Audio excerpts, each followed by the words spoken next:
today's the day.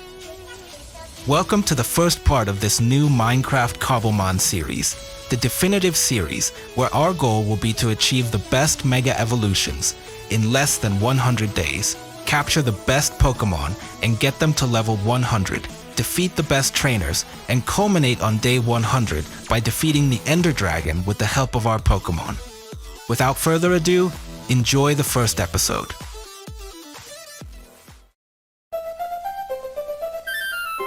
I began my adventure in Marzipan Town. I was in my room, which was pretty cool, with posters of various legendary Pokemon. We'd have to catch them before the end of the series. I went downstairs with my mom, who asked us if we'd chosen our first Pokemon yet. There were many options, but since one of the series' objectives is to achieve the best Mega Evolutions, the best option would definitely be Charmander. And it's also my favorite starter among all the Pokemon generations.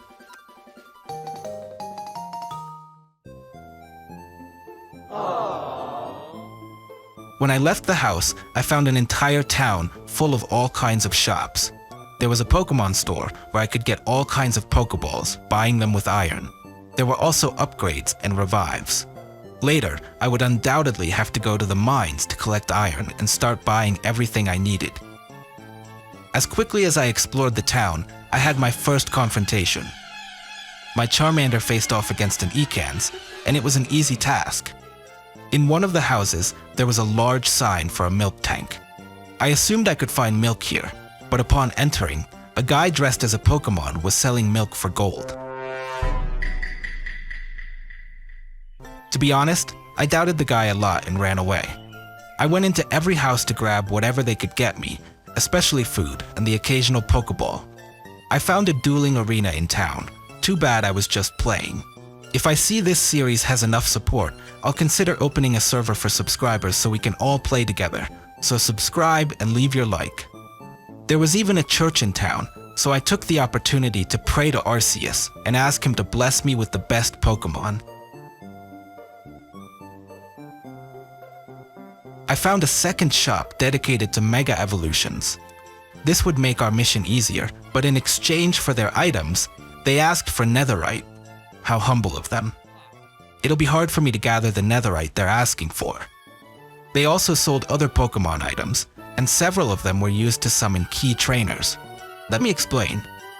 They're a mod that limits the level that my Pokemon can reach, and to increase their level, I must first defeat a certain key trainer. Once I defeat him, some levels will be unlocked. So getting our Pokemon to level 100 will not be so easy. By the way, to face said trainers, I will have to find a villager who sells trainer cards, so I must look for one of them. Like any good Pokemon village, there was also a laboratory where I took the opportunity to steal some stones. Maybe I'll use them later when I catch an Eevee or any other Pokemon that can evolve with one of these stones. I also found Professor Porco, who is the creator of this mod pack. And as always, I'll leave it in the video description. Once I had explored the entire town, it was time to get to work. My first limit was up to level 15. So my first goal was to get my first Pokemon team that didn't exceed that level and go in search of the first trainer. The first Pokemon I would catch would be a Pidgey, a little weak, but I would take care of strengthening it. As I explored, I would find a Pokemon gym in which I could choose the level I could face. Something quite useful if I wanted to strengthen my Pokemon. So I decided to enter and defeat all the trainers there. Little by little, my Charmander was gaining strength. Later I would find a Nickit, which was level 17. For now I couldn't use it on my team, but I still wanted to catch it since it reminded me of the nine-tailed fox. Like a level 19 Plusle, I knew I couldn't use these Pokemon in my confrontation with my first key trainer. But they were Pokemon that caught my attention, and maybe they could be useful to me later. I would catch an Electrike and a Flaffy. I already had 6 Pokemon on my team, but I still had to look for some that were below level 15. And I still couldn't find the villager who was selling them. In the meantime, I would go mining a little in search of iron and diamonds that I would use to trade in town. I would catch a level 18 Ponyta, and later I would find a Teddiursa, and at level 15, just what I was looking for. Plus, I really liked its last evolution of this Pokemon, so it had to be part of my team. Teddy surprised me by winning my Charmander, but I would manage to capture it. I would find a portal in ruins where I would find a level 13 Houndour, another perfect Pokemon to add to my team. I continued exploring in search of Pokemon and the trainer card seller. I saw a Meowth, which I let pass, but as I went ahead, I found a formidable Rhyhorn, one of my favorite Pokemon, and it was level 14. More than excellent for my team. I almost lost it because I had burned it and it was slowly weakening, but I managed to capture it before it died. Soon after, I found a village. I hoped to finally find the trainer card seller. I searched the entire village but had no luck. At least I had taken their food and some valuable resources from these villagers. And I would capture a level 14 Poliwag, which was quite useful to balance my team. Since I couldn't find the vendor, I gave up and decided to make it myself. For that, I needed redstone, paper, and a window. So I returned to Marzipan Town and went back to the mines in search of redstone and all the necessary materials. It took me some time, but I had finally gotten them. I went to my crafting table and began preparing all the necessary materials until I obtained the trainer card. Now I could finally face the key trainers and level up my Pokemon. However, just after crafting the card, I heard a villager right outside my house. I went to see out of pure curiosity, and it was him, the villager I'd been looking for to buy the card. Well, without further ado,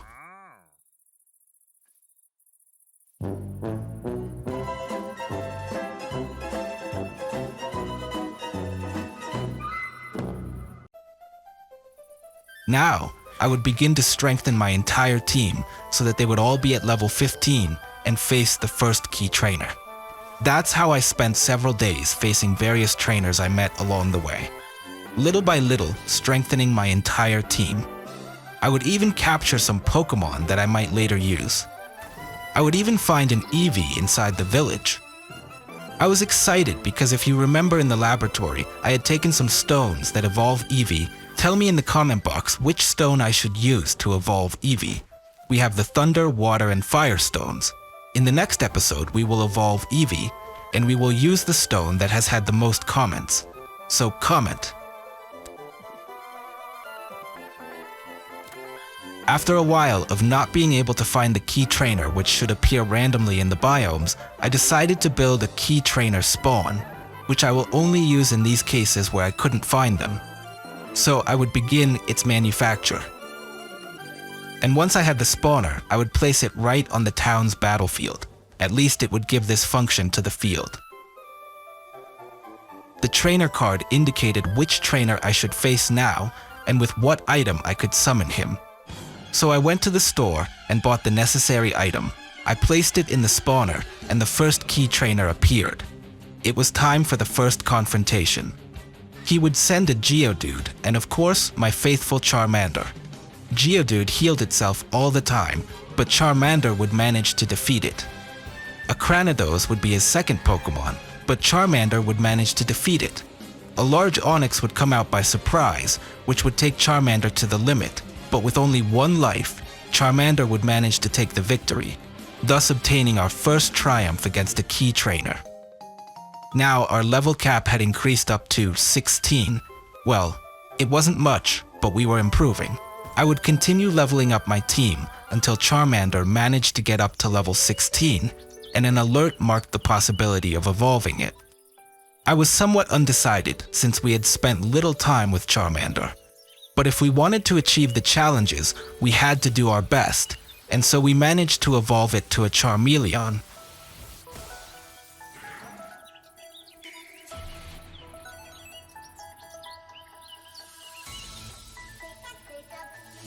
When I checked my card, I noticed that the next key trainer would give us the possibility of reaching level 20 in my Pokemon, so I would start looking for it. A powerful Magikarp had appeared before me to test my skills. It was a great challenge, but we would manage to capture it. I was happy since we would also be looking to Mega Evolve a Gyarados. I would continue facing trainers to level up until I found a sunken pirate ship. I would go inspect it and find a chest that contained a treasure map. Apparently, we weren't that far from the point, so I immediately went in search of the treasure. But first, I would capture a Butterfree. Upon reaching the point on the map, I would start digging with a shovel until I found a hidden chest, where I would find a lot of iron and emeralds. This would help me buy better Pokeballs. The next day, I found a trainer without a leg. How strange, but I still challenged her and managed to beat her. I returned to the town and went to buy some Pokeballs with the iron I had found. And after a few days, I had finally found the next key trainer.